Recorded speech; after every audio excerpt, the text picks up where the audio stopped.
포항지진특별법이 본회의 상정 단계에서 또다시 제동이 걸렸는데 정치권에 대한 비판의 목소리가 높아지고 있습니다. 올해 신라문화제에 54만 명이 찾으면서 대체로 성공적이었다는 평가가 나오는 가운데 관광객 안내와 홍보가 개선돼야 한다는 지적도 제기됐습니다.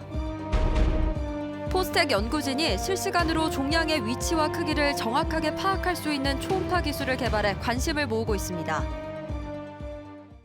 여러분 안녕하십니까? 천신만고 끝에 국회 상임위와 법사위를 통과한 포항지진특별법이 본회의 상정 단계에서 또 제동이 걸렸습니다. 자유한국당이 200개 가까운 안건에 무제한 토론, 필리버스터를 신청했기 때문인데 자신들이 낸 특별법을 스스로 막았다는 비판이 일고 있습니다. 김기영 기자가 보도합니다. 지난달 29일 포항지진특별법은 국회 본회의에 상정조차 되지 못했습니다. 자유한국당이 본회의 상정이 예고돼 있던 199개 모든 안건에 대한 무제한 토론을 신청해 버렸기 때문입니다. 자유한국당은 김정재 의원이 자당 소속 국회의원 113명 전원의 동의를 받아 지난 4월 1일 가장 먼저 지진특별법을 공동 발의했습니다. 지난 9월 특별법 제정을 위한 국회 공청회에서도 한국당은 조속한 통과를 화끈하게 약속했습니다. 열심히 노력해서 통과시켜서 우리 포항 주민들께 안심시키도록 하겠습니다. 자신들이 낸 법안도 필리버스터 대상으로 삼아 스스로 모순에 빠졌다는 비판이 거셉니다. 한마디로 자가당착입니다. 지진특별법은 김정재 국회의원이 자유한국당 113명 발의했지 않습니까? 늦었지만 지금 통과시켜야죠. 그런데 왜 필리버스터하고 통과시키지 않습니까? 포항 시민을 얕보는 행위입니다. 특별법 제정을 주도해온 시민단체는 상임위를 통과하자 환영 성명까지 발표한 터라 적잖이 당혹스러워하고 있습니다. 피해 주민들이 무려 5, 6만이 넘습니다. 이분들은 겨울 나기가 힘듭니다. 하루빨리 법이 제정돼서 지진으로부터 좀 회복되고. 특별법안이 그렇지 않아도 도시 재건과 배상이 빠져 시큰둥한 상당수 피해 시민들은 이번 입법 방해로 더욱 실망스럽다는 반응입니다. 소수당의 합법적인 저항 수단으로 사용돼온 필리버스터. 제1야당인 한국당이 민생 법안까지 무제한 토론을 벌이면서 특별법 제정을 학수고대하고 있는 지진 피해 주민들에게 희망 고문이 되고 있습니다. MBC 뉴스 김기영입니다. 올해 신라문화제는 접근성이 높아지고 다양한 프로그램이 늘면서 54만여 명이 찾아 대체로 성공적이었다는 평가를 받았습니다. 하지만 음식의 다양성이 부족했고 관광객 안내와 홍보가 미흡했다는 지적도 나왔습니다. 임재국 기자가 보도합니다. 지난 10월 3일부터 9일까지 경주 황성공원 일원에서 열린 제47회 신라문화제. 행사장의 접근성이 높아졌고 관람객을 위한 편의시설도 확충돼 54만여 명이 찾았습니다. 지난해 축제와 비교해 16만여 명, 42% 늘어난 것입니다. 특히 진흥왕 행차 등 전국 공모를 통해 선정된 차별화된 볼거리가 선보였고 신라 축구 경기와 소망 돌탑 쌓기 등 참여 행사도 늘었습니다. 콘텐츠 공모를 통해서 새로운 또 프로그램 마상무예 공연이라든가 또 신라 축구 경기라든가 이런 부분을 새로운 또 프로그램을 만들어서 또 축사와 환영사 등 공식 행사를 생략하고 내빈들을 객원으로 출연시킨 개막 공연은 좋은 평가를 받았습니다. 반면에 행사 기간 축제장 내 먹거리가 부족했고 국내외 관광객 유치를 위한 홍보는 미흡했다는 지적이 나왔습니다. 신라문화제 축제 기간 동안에 경주를 동부 사적지나 보문 관광단지로 찾아오는 그런 관광객들을 이런 축제의 장으로 유인하고 안내할 수 있는 그런 안내가 좀 부족하지 않았나 생각이 됩니다. 경주시는 이번 평가에서 지적된 문제점들을 개선하고 앞으로 다양한 콘텐츠 개발에 주력하기로 했습니다. 좀 더 많은 지역민들이 기획 단계부터 참여해서 함께 만들어가는 그런 축제가 될 수 있도록 노력을 하겠습니다. 그리고 외국인 관광객들을 위한 여러 가지 편의시설이라든가 안내 홍보라든가 이런 부분에서도 좀 더 보완이 이루어지라고 생각합니다.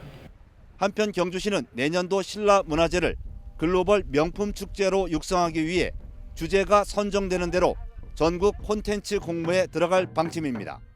MBC 뉴스 임재욱입니다. 포항 지진과 관련해 사업자인 넥스지오와 한국지질자원연구원 등 정보기관을 압수수색한 검찰이 오늘 포항에 있는 관련 시설을 조사했습니다. 서울중앙지검 과학기술범죄수사부 소속 검사와 수사관 등 5명은 오늘 지열발전소와 대성아파트를 찾아 부산대 김광희 교수로부터 지열발전과 지진의 상관관계 등 현황을 청취했습니다. 수사진은 또 고발인과 시민단체, 흥해 주민대표 등 10여 명과 포항지청에서 간담회를 갖고 피해 실태를 파악했습니다. 포스텍 연구진이 실시간으로 종양의 위치와 크기를 정확하게 파악할 수 있는 기술을 개발했습니다. 기존의 치료법을 보완해서 종양 치료가 더 간단하고 정교해질 수 있을지 기대를 모으고 있습니다. 박성아 기자가 취재했습니다. 고강도 초음파를 이용해 수술이나 마취 없이 종양을 제거할 수 있는 초음파 하이프 치료법은 방사선 피폭 위험이 없어 꿈의 의료기술로 불리고 있습니다. 그런데 기존의 초음파 하이프는 종양의 크기와 위치를 정확히 파악하는 데 한계가 있었습니다. 포스텍 연구진이 이런 단점을 보완한 기술을 새롭게 개발했습니다. 쥐를 꺼내 마취를 하고 초음파 기계를 가동하자 허리에 있는 종양이 빨간색으로 표시됩니다. 기존의 초음파 기술로서는 제공할 수 없었던 암이나 종양의 정확한 상태나 위치를 실시간으로 제공해 줄 수 있습니다. 기존의 하이프 기술에 광음형 초음파를 결합시켜 실시간으로 치료 상황을 확인할 수 있게 된 겁니다. 치료와 확인 과정을 반복해야 하는 복잡한 과정이 줄어들고 종양의 위치를 정확히 확인할 수 있어 정밀 치료가 가능해집니다. 실시간으로 치료 모니터링을 제공함으로써 암 조직 부위에만 치료를 집중하고 주위 정상 조직에는 피해를 주지 않아서 부작용을 줄일 수 있을 것으로 기대하고 있습니다. 이번 연구 성과는 미국 전기전자학회가 발간하는 학술지에 표지 논문으로 실렸습니다. MBC 뉴스 박성아입니다. 포항시의회가 오늘부터 24일까지 올해 마지막 회기 일정에 들어갔습니다. 포항시의회는 제267회 2차 정례회를 열어 내년도 예산안과 3회 추경 예산안 등 21건의 안건을 심사할 예정입니다. 또 오는 11일부터 이틀 동안 시정 질문을 합니다.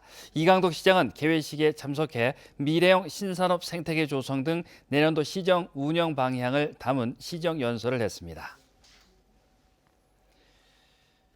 불을 사용해 작업하는 벨기에 작가 장 보고시안의 전시가 경주에서 열리고 있습니다. 불과 연기, 타고 남은 재를 통해 독특한 예술 세계를 선보이는데요. 한중원의 문화 소식과 함께 박세 아나운서가 전해드립니다. 사라지는 연기의 흔적을 포착한 그림과 반쯤 타버린 책. 인류 문명에 대한 애정과 동시에 잔인성을 고발합니다. 서예하듯 불로 새긴 문자는 동아시아 문화에 대한 애정을 담았습니다. 불을 이제 긍정적인 의미로 변화한다는 그 발상 자체가 저희한테 엄청 깊은 교훈을 준 것 같습니다. 작품들이 모두 언타이틀이라고 무제로 이게 돼 있는데 그게 저는 굉장히 흥미로웠거든요. 왜냐하면 저의 생각을 이 작품에 녹일 수 있어서. 터키 대학살과 레바논 내전을 경험한 아르메니아인 장보고시아는 불의 파괴적 속성을 예술로 승화시킵니다. 레바논의 상징인 삼나무 껍질에 물감을 입히고 태우기를 반복하고 고국을 떠나 세계를 떠돌아다녀야 했던 경험을 다국적 우표를 활용해서 보여줍니다. 장보고시아는 불이 지닌 파괴와 소멸의 속성 속에서 아이러니하게도 새로운 재탄생과 생명을 찾아내었고요. 그것을 예술을 통해서 승화시킨 작업들을 본 전시에서 선보이고 있습니다.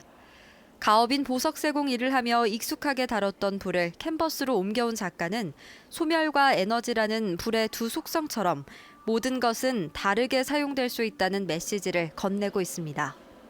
이어서 이번 주 문화 소식입니다. 국립발레단의 호두까기 인형과 제49회 한국미술협회 경주지부 정기회연전, 경주 오페라단 제11회 정기연주회 모차르트가 경주 예술의 전당에서 열리며 어린이극 내 친구 송아지가 포항시청 대잠홀에서 제7회 경주 어린이 합창 페스티벌이 경주 예술의 전당 화랑홀에서 열립니다. MBC 뉴스 박세아입니다. 경주시는 신라환경보건정비특별법이 국회를 통과한 것을 기념해 이달 31일까지 사적지를 무료로 개방하기로 했습니다. 무료 개방 사적지는 황룡사 역사문화관과 대릉원, 동궁과 월지, 포석정, 무열왕릉과 장군묘, 오릉 등 7곳입니다. 경주시는 사적지 무료 개방을 통해 특별법 제정의 취지와 신라환경 사업의 중요성을 널리 알리는 계기가 될 것으로 기대하고 있습니다. 포스코가 민간기업 최초로 사회적 친화기업 구매 우대 제도를 도입해 오늘부터 시행에 들어갔습니다. 신규 공급사 등록 평가에서 사회적 친화기업에 대한 최저 합격 점수를 완화해서 거래 문턱을 낮추고 이들 기업이 설비나 자재 구매 입찰에 참여하면 5%의 인센티브를 부여합니다. 포스코가 정한 사회적 친화기업은 장애인 기업과 사회적 기업, 사회적 협동조합 등입니다. 본격적인 겨울 추위가 시작돼 오늘 낮부터 북서쪽에서 찬 공기가 내려오면서 추웠는데요. 울릉도와 독도, 동해 먼바다에는 강한 바람이 불어 주의가 필요하겠습니다. 안수진 기상캐스터입니다. 전합니다. 오늘 낮부터 북서쪽에서 찬 공기가 내려오면서 추웠습니다. 내일 아침 최저 기온 영하권으로 떨어지면서 아침 추위가 더 심해지겠고요. 이 낮 기온도 오늘과 비슷해서 나오실 때는 옷차림 든든하게 하셔야겠습니다. 울릉도와 독도에는 오늘 낮부터 강풍특보가 발효됐습니다. 내일까지는 바람이 매섭게 불겠고요. 오후 한때 5mm 미만의 비가 내릴 가능성이 있습니다. 내일까지 동해 먼바다에는 물결이 최고 5m까지 높게 일겠습니다. 자세한 내일 날씨 알아보겠습니다. 내일 하늘에 구름 많겠습니다. 아침 기온 영하 4도에서 영하 1도, 낮 기온은 울진 9도, 영덕과 포항, 경주가 8도입니다. 울릉도와 독도에는 오후에 가끔 비가 내리겠습니다. 아침 기온 울릉도 0도, 독도 4도, 낮 기온은 울릉도 5도, 독도 8도입니다. 동해상으로는 구름 많이 지나겠고 동해 남부 먼바다에는 오후 한때 비가 내리겠습니다. 바다의 물결 동해 중부 해상에서 최고 5m, 동해 남부 해상에서 최고 3m까지 일겠습니다.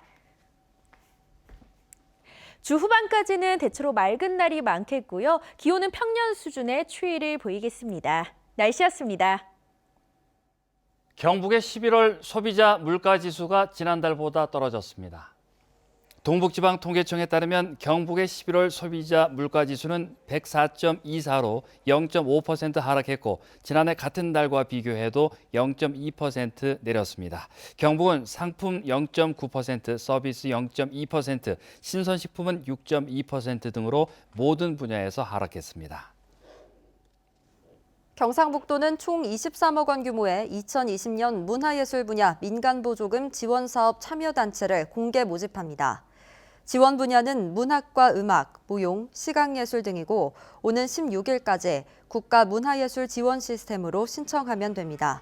대구, 경북에 주소를 둔 문화예술 관련 법인과 단체는 신청이 가능하고 이달 중으로 보조금 심의위원회를 열어 내년 1월부터 보조금을 지급합니다. 경북교육청이 학생들의 독도 교육을 위해 내년 3월부터 사이버 독도학교 홈페이지를 개설해 운영합니다. 그간 독도 자료와 교육 홍보 프로그램이 지역교육청과 산하연구원 등 기관별로 산재해 학생들을 대상으로 한 체계적인 독도 교육이 어려웠습니다.